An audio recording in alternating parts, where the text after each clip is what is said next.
things like women praying with their heads covered.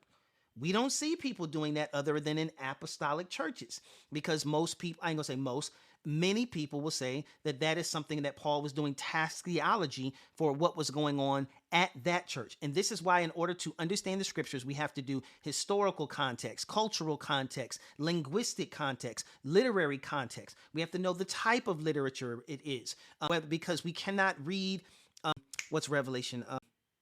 Apocalyptic literature the same way that we read a gospel, because apocalyptic literature has different symbols and signs and different language. It's just written a different way. And so we can't read that the same way we would read a gospel, or reading it the way we would read an epistle. So we have to understand the different literary types.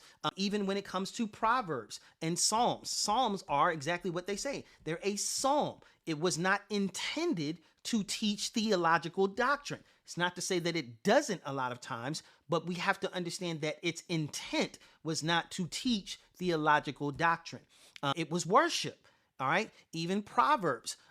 So again, this a whole nother subject other than the one that's up here. But again, without question, we have to figure out what was going on at the church in Corinth that caused Paul to talk about headscarves or praying with their heads covered.